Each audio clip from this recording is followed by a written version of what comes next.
محترم ناظرین، آج کے واقعے کو آپ حیرت زا بھی کہہ سکتے ہیں اور افسوسناک بھی، کیونکہ جس سے بنی اسرائیل کی ذہنیت اور اخلاقی پستی بے نقاب ہو کر سامنے آ جاتی ہے۔ یعنی جبل طور یا حورب کے پہاڑ پر تو حضرت موسیٰ علیہ السلام پروردگار دو عالم سے راز و نیاز میں مصروف، اور بنی اسرائیل کے لیے آئین الہی یعنی تورات حاصل کرنے میں مشغول تھے، اور نیچے وادی سینا میں بنی اسرائیل نے سامری کی قیادت میں خود ہی اپنا معبود یعنی گوسالہ منتخب کر کے اس کی سماعت لگا لی اور پرستی شروع کر دی۔ محترم ناظرین، جمہور مفسرین کی تفسیر کے مطابق واقعی کی تفصیل یہ ہے کہ حضرت موسیٰ علیہ السلام جب طور پر تورات لینے کے لیے تشریف لے جانے لگی تو بنی اسرائیل سے یہ فرمایا کہ میرے اعتکاف کی مدت 1 ماہ ہے، مدت پوری ہونے پر فوراً تمہارے پاس پہنچ جاؤں گا۔ ہارون علیہ السلام تمہارے پاس موجود ہے، یہ تمہارے احوال کی نگران رہے گی، مگر دور پر جا کر وہ مدت 30 کے بجائے 40 دن ہو گئی۔ اس تاخیر سے بنی اسرائیل کے ایک شخص سامری نے فائدہ اٹھایا۔ اس نے جب یہ دیکھا کہ بنی اسرائیل حضرت موسیٰ علیہ السلام کی تاخیر سے مضطرب ہو رہی ہے، تو اس نے کہا کہ اگر تم اپنے وہ تمام زیورات میرے پاس لے آؤ جو تم نے مصریوں سے مستعار لی تھے اور پھر واپس نہ کر سکے، تو میں تمہارے فائدے کی ایک بات کر دوں۔ محترم ناظرین، سامری گو ظاہر میں مسلمان تھا، مگر اس کے دل میں کفر و شرک کی نجاست بری ہوئی تھی۔ پس جب بنی اسرائیل نے تمام سونے کے زیورات لا کر اس کے حوالے کر دی تو اس نے ان کو بٹی میں ڈال کر گلا دیا اور اس سے گوسالہ یعنی بچڑے کا جسم تیار کیا، اور پھر اپنے پاس سے ایک مٹھی خاک اس کے اندر ڈال دی۔ اس ترکیب سے گوسالے میں آثار حیات پیدا ہو گئے اور وہ بچڑی کی آواز بائے بائے بولنے لگا۔ اب سامری نے بنی اسرائیل سے کہا کہ موسیٰ علیہ السلام سے غلطی اور بھول ہو گئی کہ وہ خدا کی تلاش میں طور پر گیا، تمہارا معبود تو یہ موجود ہے۔ محترم ناظرین، چونکہ صدیوں تک مصر کی غلامی نے بنی اسرائیل میں مشرکانہ رسوم و عقائد کو پلا دیا تھا، اور وہ اس رنگ میں کافی حد تک رنگ ہو چکے تھے، اور گوسالہ پرستی مصر کا قدیم عقیدہ تھا، اور ان کے مذہب میں اس کو بہت اہمیت حاصل تھی۔ اس لیے ان کے ایک بڑے دیوتا ہورس کا منہ گائے کی شکل کا تھا، اور وہ عقیدہ رکھتے تھے کہ کرۂ زمین گائے کے سر پر قائم ہے۔ سامری نے جب بنی اسرائیل کو ترغیب دی کہ وہ اس کے بنائے ہوئے گوسالے کو اپنا معبود سمجھے اور اس کی پوجا کرے، تو انہوں نے بآسانی اس کو قبول کر لیا۔ حضرت موسیٰ علیہ السلام نے جب یہ دیکھا تو بنی اسرائیل کو سمجھائے کہ ایسا نہ کرو، یہ تو گمراہی کا راستہ ہے، مگر انہوں نے حضرت ہارون علیہ السلام کی بات ماننے سے انکار کر دیا اور کہنے لگے کہ جب تک موسیٰ علیہ السلام نہ آ جائے ہم اس سے باز آنے والے نہیں۔ یہاں جب یہ نوبت پہنچی تو اللہ تبارک و تعالیٰ کی مصلحت کا تقاضا ہو کہ حضرت موسیٰ علیہ السلام کو اس واقعے سے خبر کر دے۔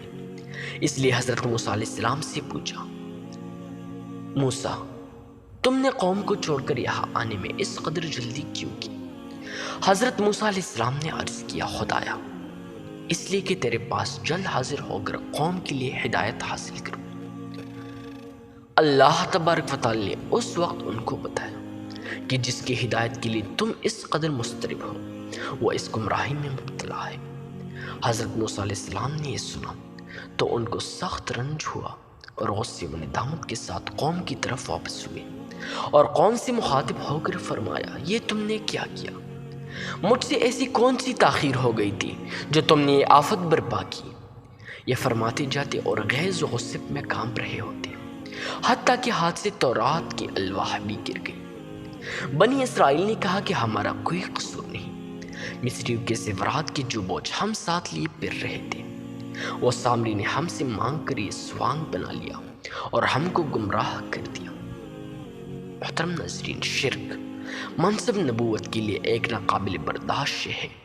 اس لیے اور نیز اس لیے کہ حضرت موسیٰ علیہ السلام بہت گرم مزاج تھے۔ انہوں نے اپنے بھائی ہارون کی گردن پکڑ لی اور داڑھی کی جانب ہاتھ بڑھایا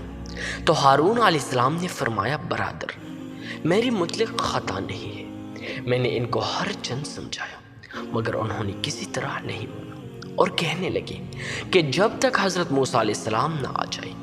ہم تیری بات سننے والے نہیں، بلکہ انہوں نے مجھ کو کمزور پا کر میرے قتل کا ارادہ کر لیا تھا۔ جب میں نے یہ حالت دیکھی تو خیال کیا کہ اب اگر ان سے لڑائی کی جائے اور مومنین کاملین اور ان کے درمیان جنگ برپا ہو تو کہیں مجھ پر یہ الزام نہ لگایا جائے کہ میرے پیچھے قوم میں تفرقہ ڈال دیا، اس لیے میں خاموشی کے ساتھ تیرا منتظر رہا۔ پیارے بھائی، تو میرے سر کے بال نہ نوچ اور نہ داڑھی پر ہاتھ چلا اور اس طرح دوسروں کو ہنسنے کا موقع نہ دے۔ ہارون علیہ السلام کی یہ معقول دلیل سن کر حضرت موسیٰ علیہ السلام کا غصہ ان کی جانب سے فرو ہو گیا اور اب سامری کی جانب منتخب ہو کر فرمایا، سامری، تو نے یہ کیا سوانگ بنایا ہے؟ سامری نے جواب دیا کہ میں نے ایسی بات دیکھی جو ان بنی اسرائیلیوں میں سے کسی نے نہیں دیکھی تھی، یعنی غرق فرعون کے وقت جبرائیل علیہ السلام گھوڑے پر سوار اسرائیلیوں اور فرعونیوں کے درمیان حائل تھے۔ میں نے دیکھا کہ ان کے گھوڑے کے سم کی خاک میں اثر حیات پیدا ہو جاتا ہے اور خشک زمین پر سبزہ اگاتا ہے، تو میں نے جبرائیل علیہ السلام کے گھوڑے کے قدموں کے خاک سے ایک مٹھی بھر لی اور اس خاک کو اس پچھلے میں ڈال دیا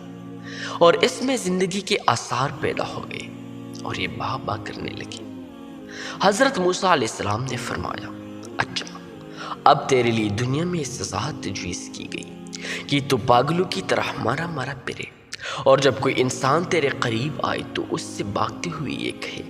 کہ دیکھنا مجھ کو ہاتھ نہ لگانا۔ یہ تو دنیاوی عذاب ہے، اور قیامت میں ایسے نافرمانوں اور گمراہوں کے لیے جو عذاب مقرر ہے وہ تیرے لیے وعدہ الہی کی صورت میں پورا ہونے والا ہے۔ اے سامری، یہ بھی دیکھ کہ تو نے جس کو صالح کو معبود بنایا تھا اور اس کی سماعت لگا کر بیٹھا تھا، ہم ابھی اس کو آگ میں ڈال کر خاک کیے دیتے ہیں اور اس خاک کو دریا میں پھینک دیتے ہیں کہ تجھ کو اور تیرے ان بیوقوف مقتدیوں کو معلوم ہو جائے کہ تمہارے معبود کی قدر و قیمت اور طاقت و قوت کا یہ حال ہے کہ وہ دوسروں پر عنایت و کرم تو کیا، خود اپنی ذات کو ہلاکت و تباہی سے نہ بچا سکا۔ بدبختوں، یہ معمولی بات بھی نہ سمجھ سکے کہ تمہارا معبود صرف وہی ایک خدا ہے جس کا نہ کوئی ساجی ہے، نہ کوئی شریک، اور ہر شے کا عالم و دانا ہے۔ محترم ناظرین، اس واقعے کے متعلق قرآن عزیز اور تورات میں بہت سا اختلاف ہے۔ تورات کا بیان ہے، اور جب لوگوں نے دیکھا کہ موسیٰ علیہ السلام نے پہاڑ سے اترنے میں دیر لگائی تو ہارون علیہ السلام کے پاس جمع ہو کر اس سے کہنے لگے کہ اٹھ، ہمارے لیے دیوتا بناؤ جو ہمارے آگے آگے چلے، کیونکہ ہم نہیں جانتے کہ اس مرد موسیٰ کو کیا ہو گیا۔ ہارون علیہ السلام نے ان سے کہا، تمہاری بیویوں اور لڑکوں لڑکیوں کے کانوں میں جو سونے کی بالیاں ہیں ان کو اتار کر میرے پاس لے آؤ۔ چنانچہ سب لوگ ان کے کانوں سے سونے کی بالیاں اتار کر ان کو ہارون علیہ السلام کے پاس لے آئے، اور حضرت ہارون علیہ السلام نے ان کے ہاتھوں سے وہ زیورات لے کر ایک ڈالا ہوا بچڑا بنایا جس کی صورت چینی سے ٹیک کی۔ تب وہ کہنے لگے، اے بنی اسرائیل، یہی وہ تیرا دیوتا ہے جو تجھ کو ملک مصر سے نکال کر لائے۔ یہ دیکھ کر ہارون علیہ السلام نے اس کے سامنے ایک قربان گاہ بنائی اور اس نے اعلان کر دیا کہ کل خداوندی کے لیے عید رہے۔ محترم ناظرین،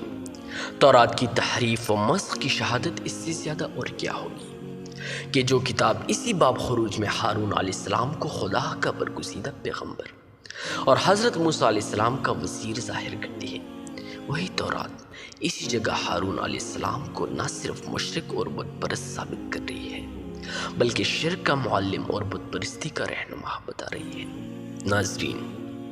تورات کے مطالعے سے آپ بآسانی یہ اندازہ لگا سکتے ہیں کہ ان کی تحریفات کے داستانوں میں سب سے زیادہ قابل نفرت داستان یہ ہے